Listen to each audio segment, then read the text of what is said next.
Welcome, everyone, to the Exotic Animal Strike Team Introduction to Field Disaster Response. I'm your presenter today, Eric Thompson, and I wear several hats in the disaster response field.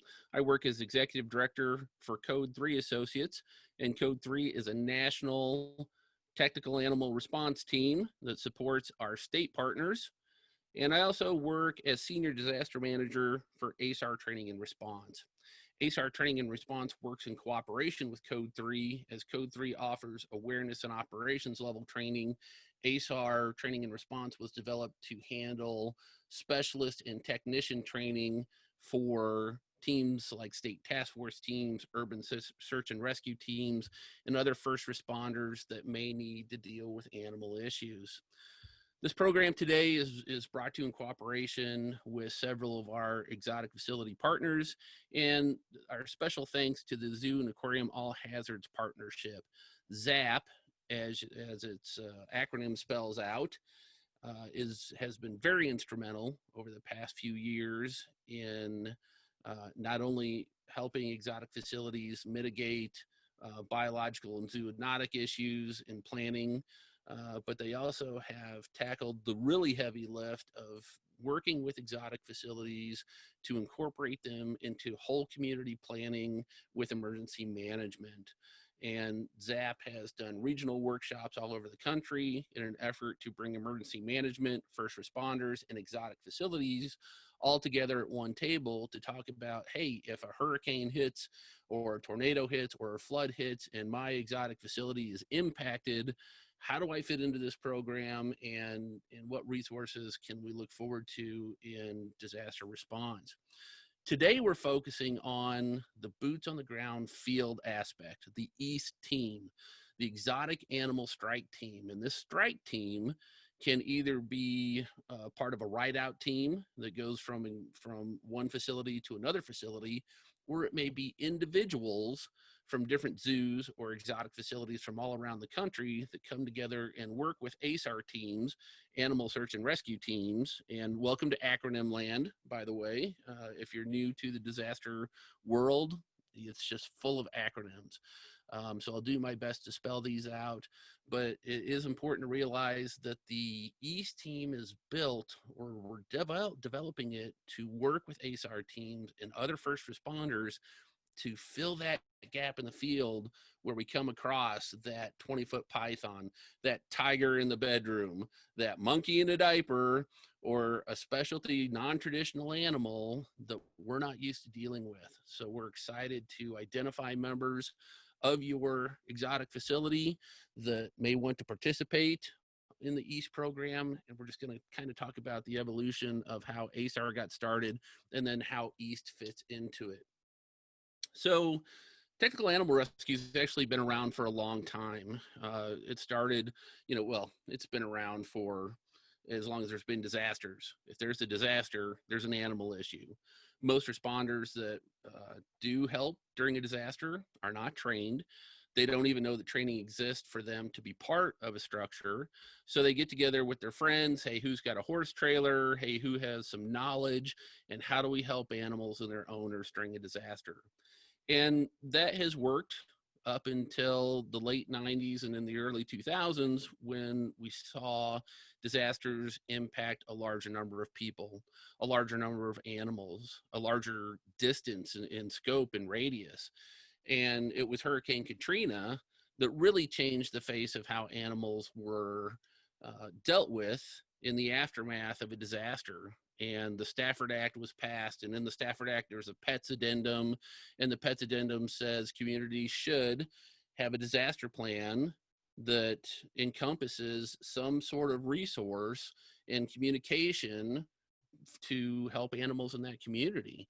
Now, it doesn't specifically say zoos and aquariums or exotic facilities or non-traditional pets.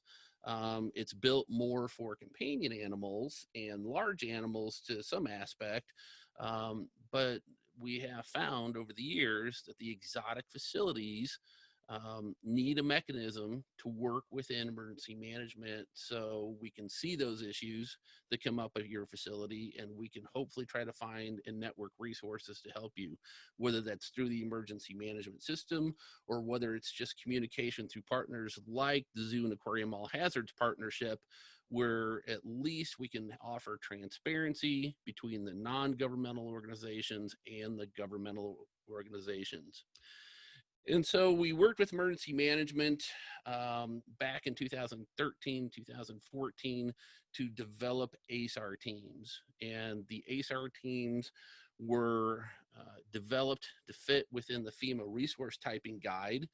And if you really want to geek out on this stuff, you can actually look up the FEMA resource typing, look up ASAR technician or ASAR strike team. And if you get into the FEMA resource typing, it'll actually spell out what does an ASAR technician need to know? What are the skills that person needs to have to be in the field?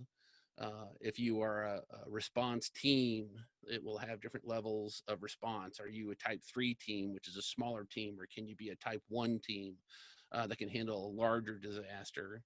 And so back in 2013, 2014, we put together a best practice work group, and we started to develop what an ASAR team would look like. And we cross-referenced with NFPA, the National Fire Protection Association. And if you look at this graph under NFPA 1670, you'll see that in this pyramid of experience and training, at the bottom level is awareness level, in the middle is operations, and at the top is technician. And, you know, if we even got more detailed and focused, the very tippy top would be a specialist. This is somebody that really is hyper-focused into some rescue discipline. So, as I mentioned before, Code 3 offers awareness and operations level training, and then ASAR Training and Response kicks in with the technicians and specialists. You guys in the exotic animal world are going to be considered specialists because of your unique focus and knowledge in handling those non-traditional animals. But as we went back and built the ASAR team, we came up with ASAR certification levels.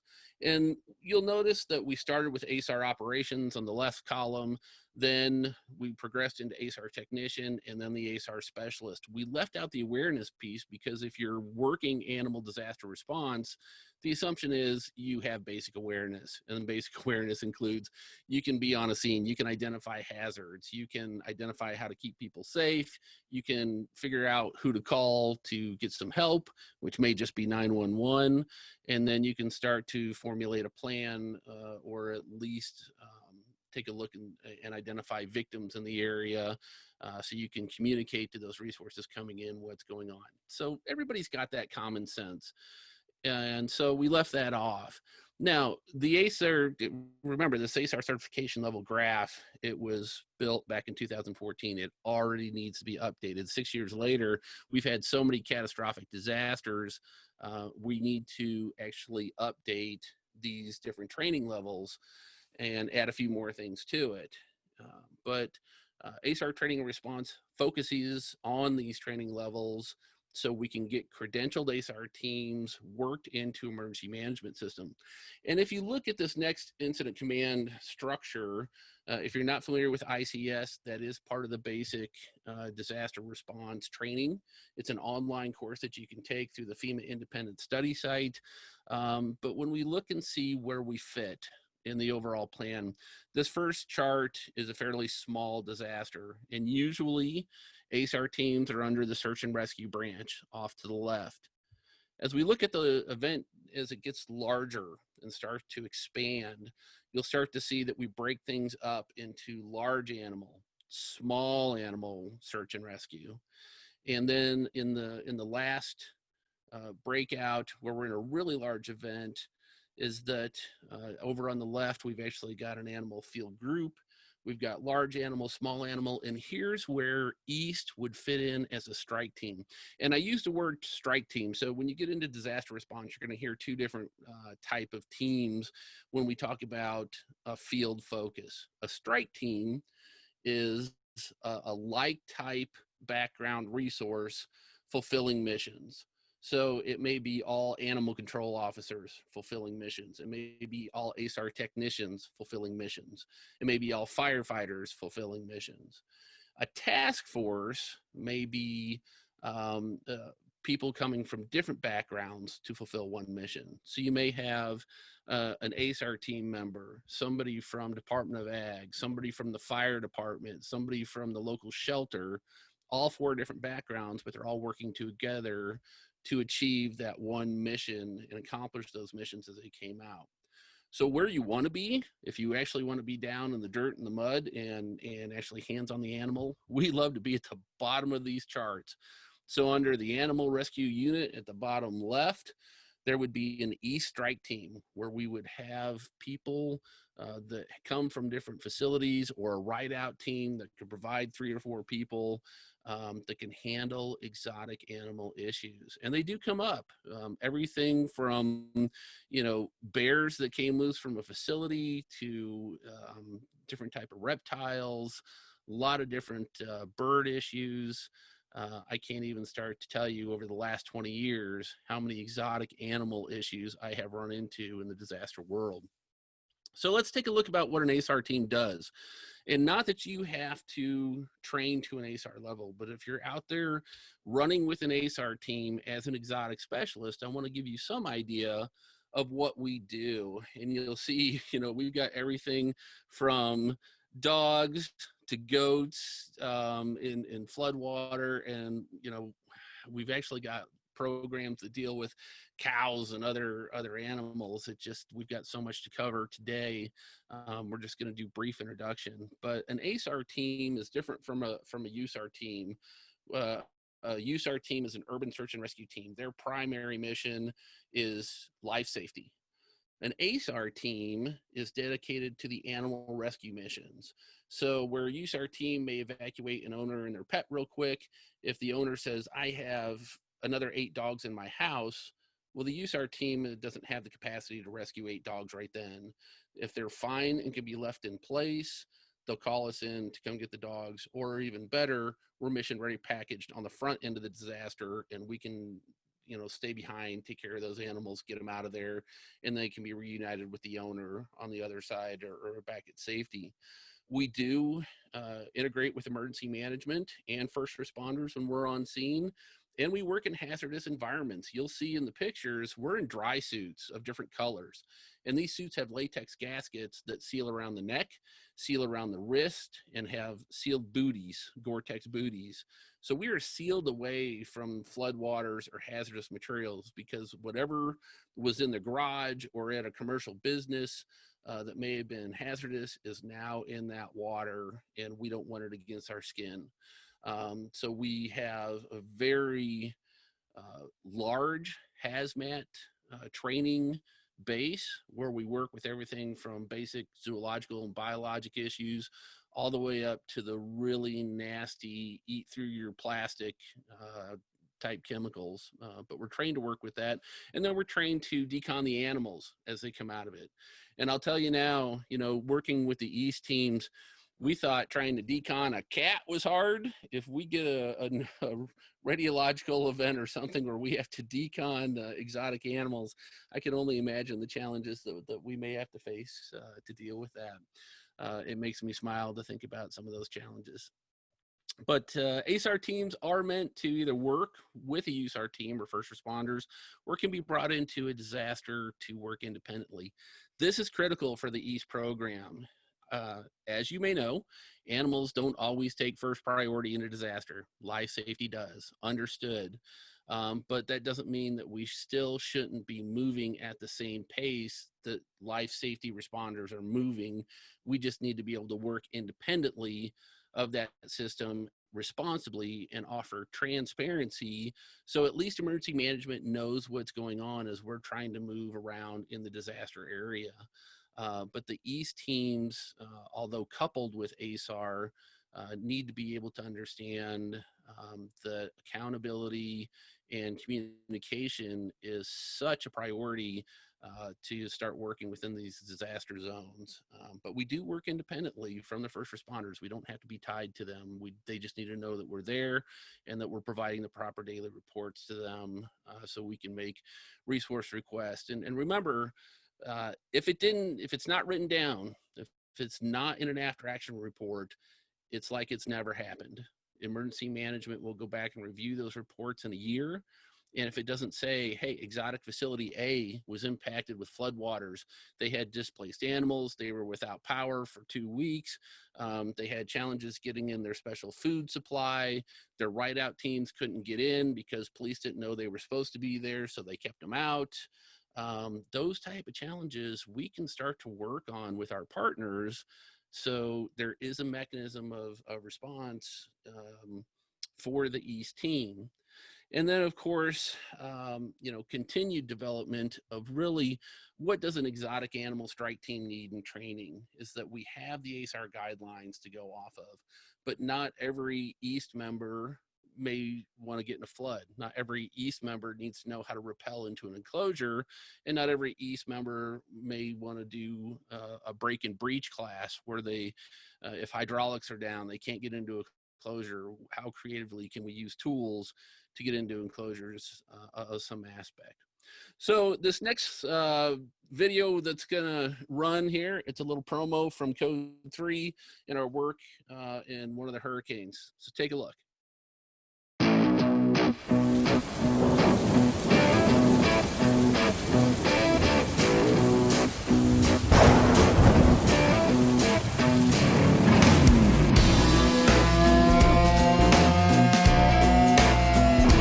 My name is Eric Thompson, Director of Disaster Response for Code 3 Associates, and we're down in DeSoto County, Florida.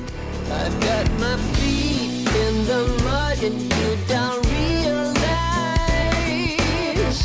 American Humane and Code 3 are working together as a designated ASAR strike team this week.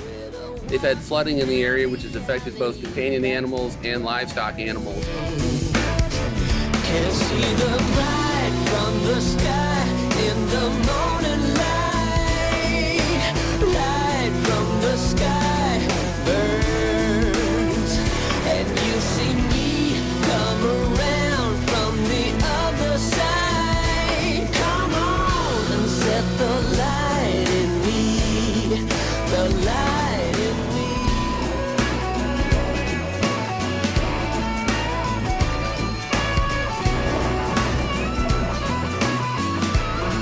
So we're making our way through the floodwaters to do a medical assessment on a horse today with an injured hoof.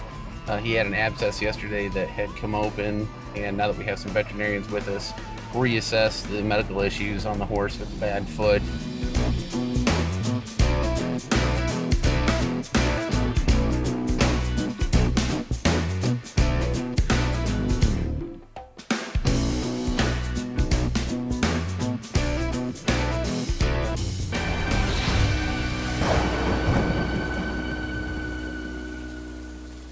And during our response, we also have BART, our big animal rescue truck. Now, this is unique to Code 3. This is not a national resource that everybody has. BART is 80 foot long. It carries a pickup truck, a horse trailer, all of our flood gear. It can house up to 11 or 12 responders. We can sit in a zero resource environment for up to a week before putting on fuel and water. So all of our living quarters, showers, everything are in that truck. So how does this help exotic facilities? If we have a large facility that's impacted and it's going to take weeks worth of effort to get these animals secured and ready for recovery, we can bring BART in even if you have no power at the zoo, and we can set up a command post and we can support exotic team members or ride-out team members that are coming in and provide a lot of resources to that zoo if needed. In addition, you know, BART goes to different states, and we also work with large animal groups, companion animal groups, to provide that surge response during the disaster. Now, once things start to stabilize, that's when we pull out. But while things are hot and heavy and the hazards are still there, we're still there to support folks. In addition to what you might be doing, yes, again, we get a lot of companion animal calls. We're almost always working in floods. In the blue carrier are a couple puppy dogs that were floating in this trailer for 5 days, and they were floating on the mattress. The owner had been evacuated, and it just took us this long to get back in these floodwaters. That's from Hurricane Florence, and we were 7 miles back into the floodwaters. The entire flood zone was 17 miles wide. So think about all the hundreds and hundreds and hundreds of houses that were impacted, and it just took us that long to get to those animals, to get them out. But we commonly work in large tornadoes, where USAR teams have gone ahead of us, and they say dogs inside, cats inside, snakes inside, and then we come in behind them and remove the animals.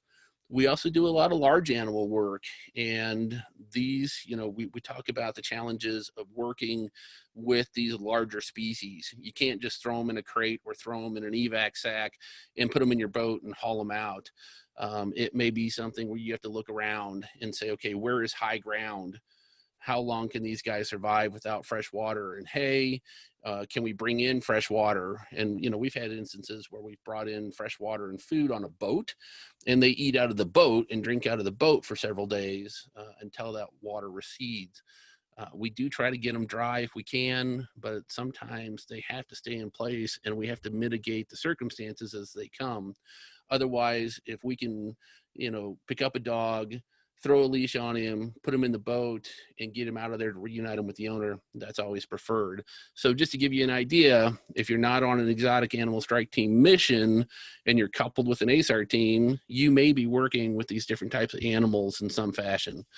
And I imagine most of you that are attending this webinar today have, dog or cat or large animal experience that you could bring to the table along with additional technical animal rescue training. And then we get into working with our megavertebrates. And this is how we even started bridging the technical animal rescue teams with the exotic animal facilities. And you'll see here, we're working with Shannon over at Topeka Zoo in these pictures. And then the next module that's coming out, or one of the modules that's coming out, is an introduction to technical animal rescue. It actually has a case study and goes through Shannon's rescue in detail. So if you're interested in really what's happening here and how technical animal rescue applies in-house, check out that next module that Zap will be putting out that works with the actual technical animal rescue piece. So we've seen the development of the ASAR team go from companion animals to no structure all the way up to working with megavertebrates and exotic community or exotic facilities in the last 4 or 5 years. So we also started working heavy with our Zoo and Aquarium All Hazards Partnership, ZAP, after Hurricane Harvey. When Hurricane Harvey, you'll remember, was down in Texas, dumps 50 plus inches of rain in some places of Texas. There are exotic facilities of all sizes impacted out of the 40 some counties that were flooded, and there were not a lot of resources down there to help those people. And for resources coming in trying to help, it was difficult because there was no way to fit them into the existing emergency management system. So we started working with ZAP to identify, okay, what do we need to do for ride-out teams to be able to come out and be part of this disaster, or individuals that can come in and work. And that's where ZAP started to host these workshops, start the conversation of, here's an industry that needs to be supported with the emergency management resources, or at least have transparency to emergency management so they know what's going on through the civilian and non-governmental organization side as we try to help these impacted facilities. And it worked out really well. We had these regional workshops. We talked about the ICS structures, how things usually roll. And out of that then came the exotic animal strike team concept. And we are continuing to develop it under the ASAR standards. and looking at front-end community participation in planning, mitigation, and response issues. As we see the success in conversations about the EAST program here in the United States, there was also conversations going on about an international program that revolved around technical animal rescue in other countries. And so we started working with partners like at the North Carolina Zoo that have an elephant management program in other countries that works with these really small communities where an elephant is critical to their infrastructure. So if they lose an elephant, it's devastating to that village or to that region. So we're working with them to develop the East International program. It's run by Morgan Rivera and Mike Mather, and they travel to different countries with a small cache of equipment to teach some basic technical animal rescue skills to those villages and communities. The cache is then just left behind with the regional veterinarian in hopes that if there is an issue, they're calling the vet in anyway to help get this animal back on its feet and healthy. So in addition to our work here in the United States, we'll start to work internationally. And as the international community ramps up and wants additional training, we'll hope to find host agencies here in the United States to bring people back to do with more advanced training with the different type of frames and different type of equipment. And again, most of that's going to be reviewed in the module where we're dealing with technical animal rescue, heavy animal rescue techniques for exotic facilities. So it really does focus on a multi-species application. We're not talking about just elephants here.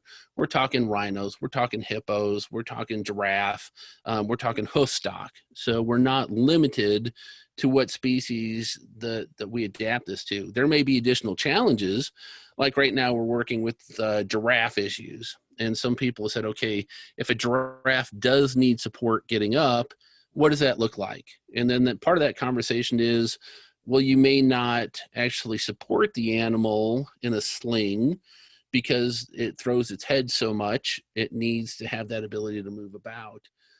So sitting down and watching basic body movements and look at the different situations where, let's say you have a giraffe out on display, out on safari that goes down, but you need to move it back to the giraffe barn to help this animal recover.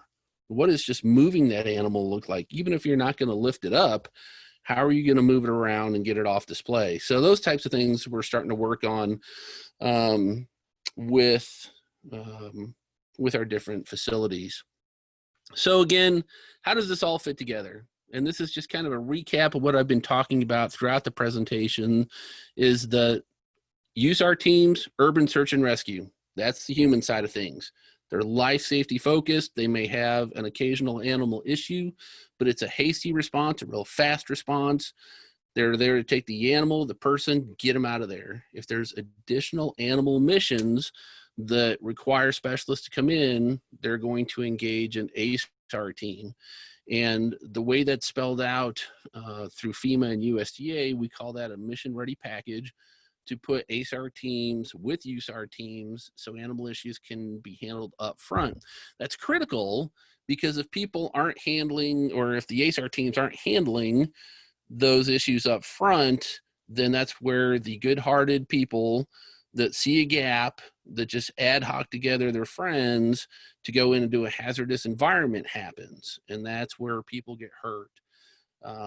So as we mission ready package ASAR and USAR, then that brings in the EAST teams, the EAST specialists, as subject matter experts to support the ASAR teams. And again, that could be one person, that could be an entire write-out team. So as we look at what that means for your agency, what considerations do you need to have to participate in the EAST program? Number one is staffing. Do you have one person? Do you have 5 people at your facility that would love to start to get training and either be available for either just your own disaster response in-house, a regional disaster response where you're working in-state or working with partner zoos, or are you willing to have a couple people, even if you're up in Minot, North Dakota, are you willing to send 1 or 2 people down to Florida as part of an EAST program if there's lots of exotic animal issues, and I'm just using that as a general example. But can you spare them for 5 to 7 days? And if you can, are they adequately trained? Are they credentialed through the ASAR guidelines? And you'd be working with ASAR Training and Response to get those people up to speed. And they don't have to be fully credentialed. Not everybody has to be a swift water and flood technician. You may want to work in dry land, or you may want to have an operations level credential where you have to be coupled with a ASAR technician.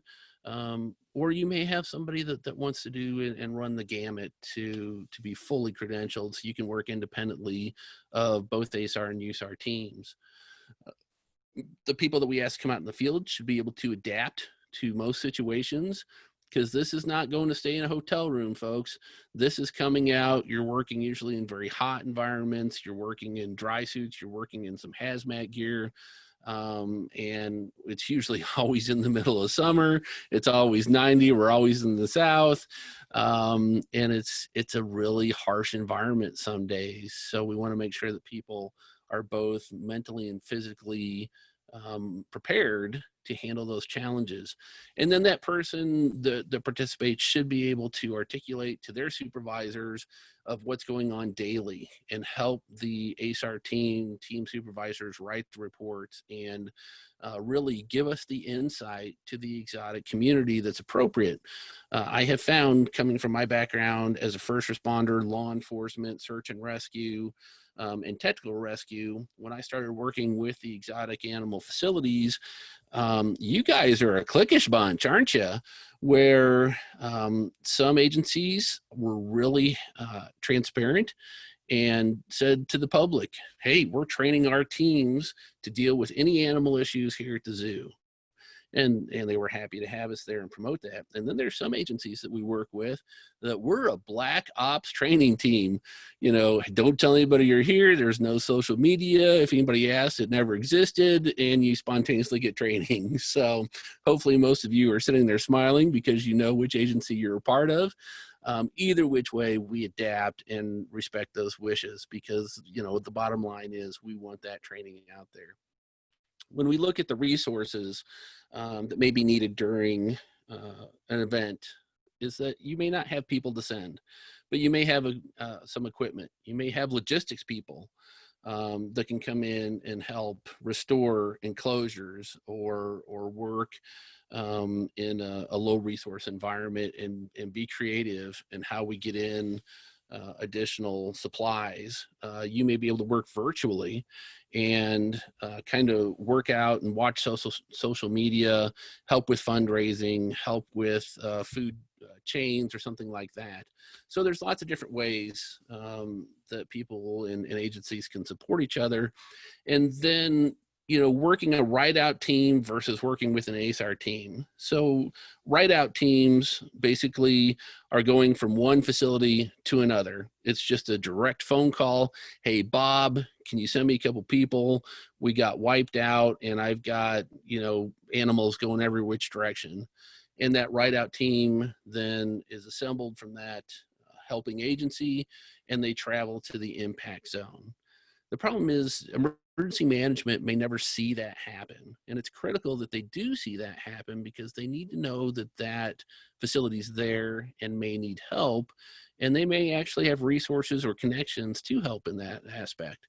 If you work with an ASAR team, that brings the transparency in and creates that bridge and that network between emergency management and the exotic community. We're also, again, ZAP is critical in their work in creating that transparency and communication also. But remember, we're talking about boots on the ground people that, you know, may get stuck at a roadblock because law enforcement has everything enclosed off. And if you don't say, I'm working with, you know, the Code 3 ASAR team that is already, you know, credentialed to be here and working in the disaster zone, that is your invitation to get in the door because you're working with us. Or, you know, if you're just trying to go in as a ride-out team, you may be left out and making phone calls of, hey, how do I get in and be part of this to help out? The common disaster challenges that we see is that communication and accountability. If we don't have visibility, it didn't happen. When we're looking at social media, the social media world, so interesting, can be so helpful in disaster by letting people know where to go, what resources are available. Where it becomes a challenge is if somebody puts out a story, and we'll go back to an exotic facility.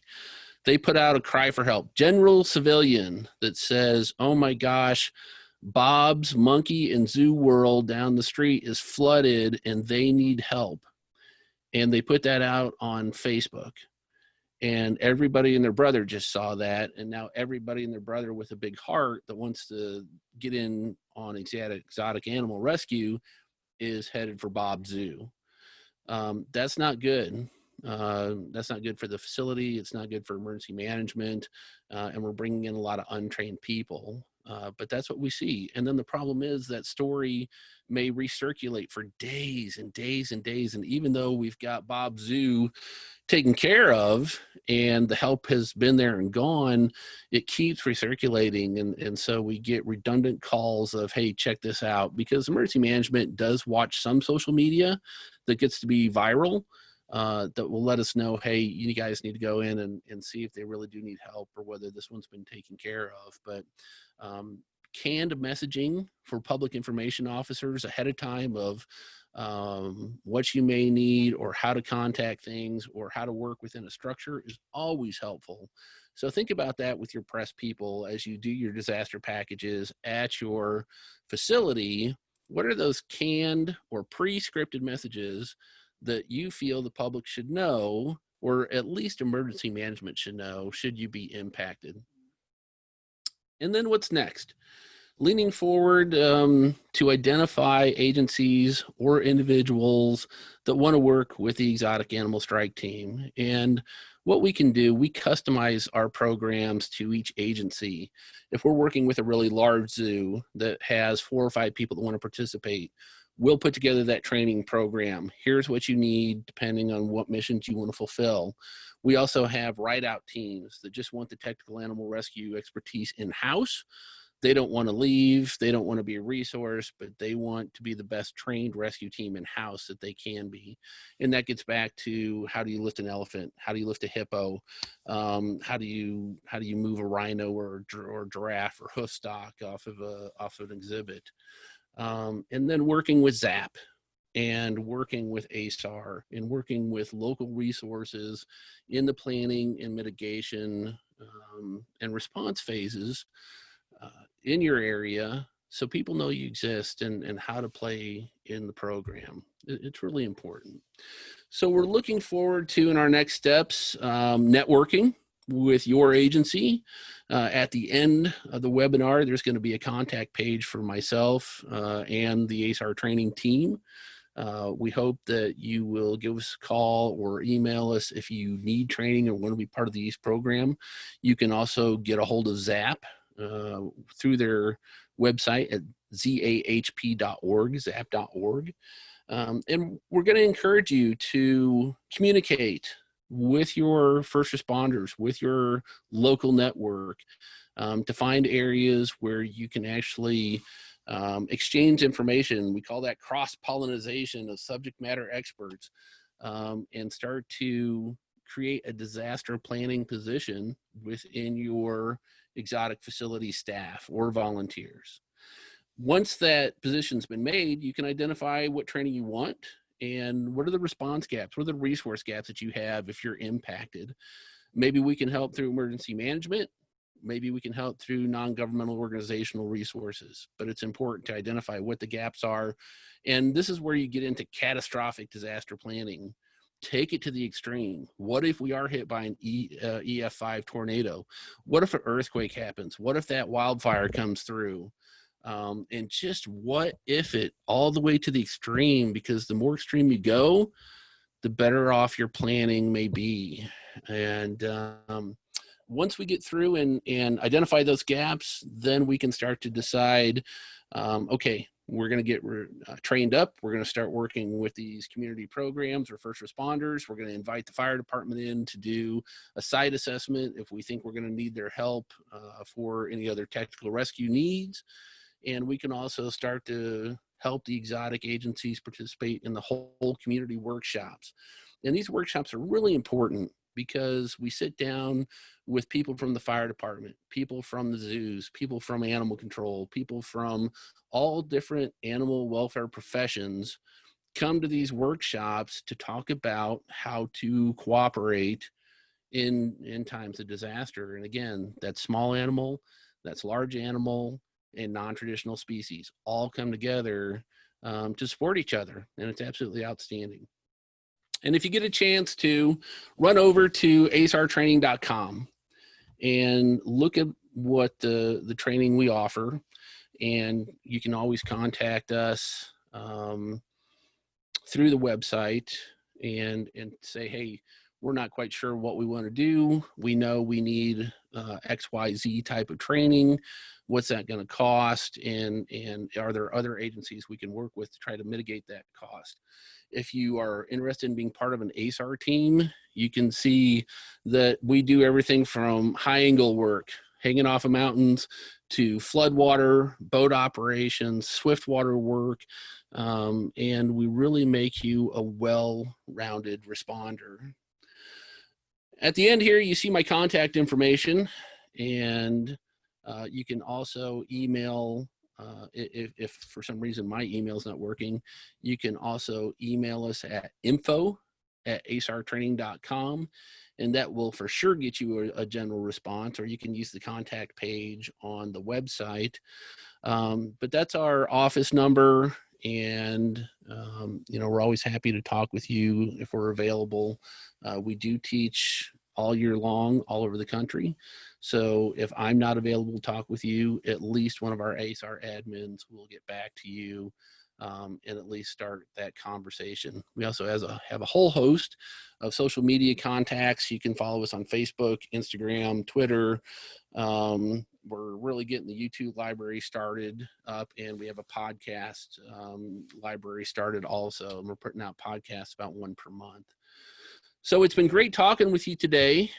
If you have questions, email me. If you're interested in the EAST program, let us know, or work with ZAP and let ZAP know that you're interested in having an exotic animal strike team partnership in some fashion.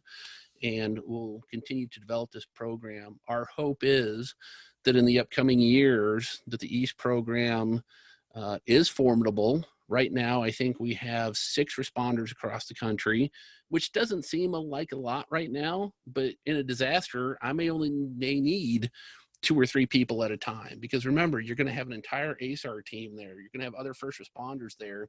They're taking the cue from our exotic animal strike team specialists. That's you. That's your agency. That's your leadership telling us how to function with these exotic animals and keep us safe, keep the animals safe for the best outcome of working in that disaster. So again, I'm Eric Thompson with ASAR Training and Response. You guys stay safe out there, and we look forward to you chatting with us at another webinar. Have a great day.